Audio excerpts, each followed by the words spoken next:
To understand why I blew up my life, you have to understand the life I had before the explosion. You have to understand David. If you drew a blueprint of the perfect husband, it would look like David. We met in our mid-20s, that sweet spot where you're just smart enough to know what you want, but still naive enough to believe everything will be easy. We were together for 6 years, married for 3. David was safe. He was the human equivalent of a warm blanket on a cold Tuesday night. He was dependable in a way that felt almost geological, like a mountain that would never move. He remembered every birthday, he loved my chaotic family, and he looked at me with a quiet, steady adoration that I took for granted every single day. We built a beautiful life. We had the townhouse in the suburbs, the dual incomes, the plans for a golden retriever and eventual children. From the outside, we were the finish line. We were what everyone else was racing toward. But here is the uncomfortable truth that nobody talks about at bridal showers. Safety is wonderful, but it isn't sexy. Stability is necessary, but it can very easily curdle into boredom if you aren't careful. I can't pinpoint the exact day I started feeling restless. It wasn't a sudden shift, it was a slow leak. It was the creeping realization that our conversations had distilled Down to logistics. We stopped talking about our fears and dreams and started talking about grocery lists, mortgage rates, and whose turn it was to clean the bathroom. We became excellent business partners in the business of running our household, but we stopped being lovers. I tried to communicate this. I really did. I remember one night, about a year before everything happened, I was sitting on the kitchen counter watching him chop vegetables. The silence in the room felt heavy, suffocating. David, I said, do you ever feel like we're just coasting? He stopped chopping and looked at me, genuinely confused. What do you mean? We're great. We just bought the new car, work is going well. What's wrong? He didn't get it. To him, the absence of conflict meant the presence of happiness. He thought because we weren't screaming at each other, everything was perfect. When I told him I needed more romance, more spark, he bought me flowers the next day. It was sweet, but it was a Band-Aid on a bullet hole. I didn't want flowers. I wanted to feel seen. I wanted to feel desired, not just appreciated as a good wife and partner. I was starving for intensity, and David was offering me a balanced diet. And when you are starving, you will eventually eat anything that is offered to you. That's when Evan entered the picture. It's such a cliché, isn't it? It makes me sick to even type it out because it's so predictable. But clichés become clichés because they happen. Evan was hired to lead a new project team I was assigned to at my marketing agency. He was everything David wasn't. Where David was predictable, Evan was chaotic. Where David was quiet comfort, Evan was loud energy. He walked into a room and the atmosphere changed. He was sharp, cynical, and dangerously funny. At first, it was just professional admiration. He was brilliant at his job, and we worked well together. The long hours leading up to a project launch meant we spent more time together than I spent with my own husband. We developed that foxhole mentality that happens when you're under deadline pressure. You share inside jokes, you order takeout at midnight, you see each other cracked and tired. The shift happened during a business trip to Seattle. It was a 3-day conference. David had kissed me goodbye at the airport and told me to be safe. He trusted me completely. The thought that I might do something to betray that trust didn't even cross his mind. The second night of the conference, our team went out for drinks to celebrate a successful presentation. As the night wound down, people started heading back to their hotel rooms. Eventually, it was just Evan and me left at the bar. I should have left. Every alarm beep All in my head was ringing. I knew that staying there, just the two of us in the dim light of that hotel bar, was crossing a boundary. But I ignored the alarms. I ignored them because for the first time in 2 years, I felt alive. Evan wasn't asking me about the mortgage. He was asking me what I wanted to be when I was 10 years old. He was asking me what my biggest regret was. He listened to me with an intensity that made me feel like I was the only person on the planet. He looked at me, not like a wife, but like a woman. We talked for hours. We drank too much whiskey. The air between us grew thick with unspoken things. It was electric. It was terrifying. At 2 a.m., we walked toward the elevators. My heart was hammering against my ribs so hard I thought he must be able to hear it. When the elevator doors closed, enclosing us in that small metal box, the tension was unbearable. He didn't push me against the wall. It wasn't like the movies. He just looked at me, and his voice dropped an octave. "I really want to kiss you right now," he said, "but I know you're married. So I'm going to walk out of this elevator when it hits my floor, and I'm not going to look back, unless you tell me to stay." This was the moment, the fork in the road. One path led back to David, to safety, to integrity. The other path led off a cliff. I could picture David at home, probably sleeping with the TV on, waiting for me to text him goodnight. I knew what the right choice was. I knew what a good person would do. But in that elevator, I wasn't a good person. I was a selfish, hungry, desperate person who wanted to feel something other than numb stability. The elevator pinged on his floor. The doors opened. He started to step out. "Stay," I whispered. He stopped. The doors started to close again, and he put his hand out to stop them. He stepped back inside. The second the doors closed again, he kissed me. But in that elevator, I wasn't a good person. I was a selfish, hungry, desperate person who wanted to feel something other than numb stability. The elevator pinged on his floor. The doors opened. He started to step out. Pause. "Stay," I whispered. Whispers. He stopped. The doors started to close again, and he put his hand out to stop them. He stepped back inside. Gasps. The second the doors closed again, he kissed me. It wasn't a gentle kiss. It was frantic.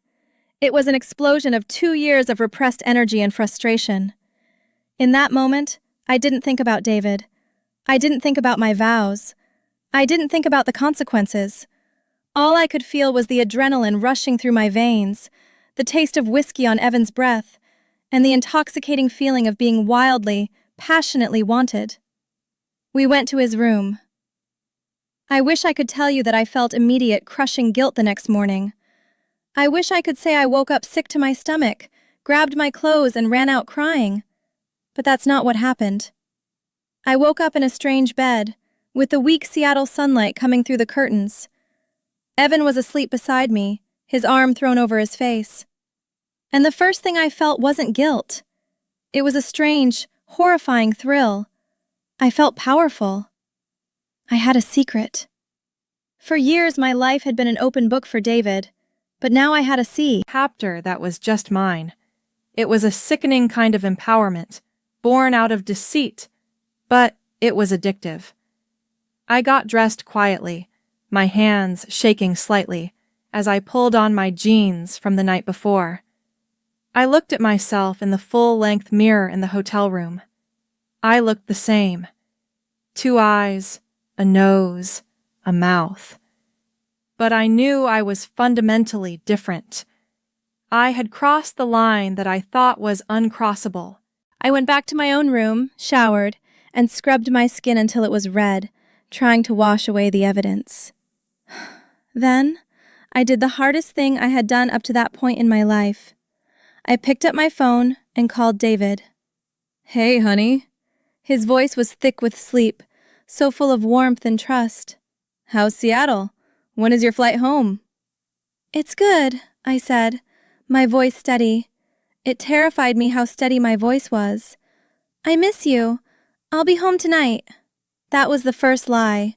Not a lie of omission, but a direct, calculated lie, delivered to the person who loved me most in the world. It was easier than I thought it would be, and that scared me more than anything else. When I got home that night, David had dinner waiting.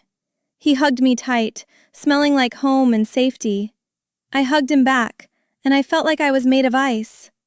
I was standing in our kitchen, looking at our wedding photos on the fridge, knowing that the woman in those pictures yours didn't exist anymore. Sighs. I thought maybe that would be the end of it. A one-night mistake in another time zone. Something I could bury deep inside me and never speak of again. I tried to convince myself that it was just a release valve, that now that I had gotten it out of my system, I could recommit to David and be the wife he deserved. But I had opened Pandora's box. I had tasted the high, and going back to sobriety felt impossible. Evan and I were back in the office on Monday. We tried to avoid eye contact during the morning meeting, but the energy between us was palpable. Every time I got a notification on my phone, my stomach did a flip-flop, hoping it was him. It started with texts that were supposedly about work, but carried an undertone. Evan, that client meeting was brutal. You handled it well, though. Me, thanks. I need a drink after that. Evan, I know a place nearby, if you're free. I knew where this was going. I knew that saying yes to a drink was saying yes to everything that came after it. I was sitting at my desk, my wedding ring catching the fluorescent office light. I looked at it, and then I typed back. Me. See you in 10. The affair didn't happen all at once. It happened in stolen moments. Lunch breaks that went too long. Working late excuses that became more frequent. Parking lots in parts of town where nobody knew us. Cheap motels on the highway that smelled like stale cigarettes and desperation. Pause. I became a master of compartmentalization. I was living two entirely separate lives. In life A, I was David's wife. We watched Netflix on the couch. We went to dinner with his parents every Sunday. We planned our summer vacation to Italy. I was attentive. I was affectionate. In fact, I was probably a better wife on the surface than I had been in years, because my guilt made me overcompensate. I was buying my own peace of mind with acts of service toward him. In life B, I was a reckless teenager. I was addicted to the rush of my phone vibrating against my thigh under the dinner table. I was addicted to the danger of almost getting caught. I was addicted to Evan's intensity, the way he seemed to want to consume me whole. With Evan, I didn't have to be responsible. I didn't have to talk about the future. We only existed in the present tense, in heated moments in the back of his car or in borrowed apartments. The guilt was always there, a low-grade fever humming beneath the surface of my skin. There were times when I would look at David sleeping and feel a wave of self-loathing so powerful it almost brought me to my knees. I hated myself for what I was doing to him. I hated myself for the ease with which I lied. Where were you tonight? You're home late. Oh, the project team decided to grab dinner after we wrapped up. Lost track of time. Sorry, babe. The words slid out of my mouth like oil. I tried to stop. Multiple times. I would tell Evan it was over. I would block his number for a day, maybe 2. I would commit myself to David, plan a date night, try to reignite the spark between us. But the pull was too strong. The reality of my marriage felt so flat compared to the technicolor chaos of the affair. Evan would find a way to contact me, or I would unblock him in a moment of weakness, and the cycle would start all over again. To stop. Multiple times. I would tell Evan it was over. I would block his number for a day, maybe 2. I would commit myself to David, plan a date night, try to reignite the spark between us. But the pull was too strong. The reality of my marriage felt so flat compared to the technicolor chaos of the affair. Evan would find a way to contact me, or I would unblock him in a moment of weakness, and the cycle would start all over again. It went on for 8 months. 8 months of living a double life. 8 months of looking my husband in the eye and lying to his face. I was exhausted. I was losing weight from the stress. I was jumpy, constantly looking over my shoulder, terrified that one slip-up would bring the whole house of cards crashing down. I knew it couldn't last forever. I knew something had to give.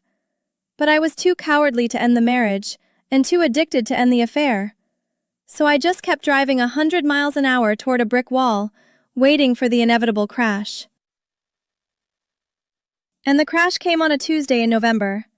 It wasn't dramatic. I didn't get caught in bed with Evan. It was so much quieter, and so much worse than that.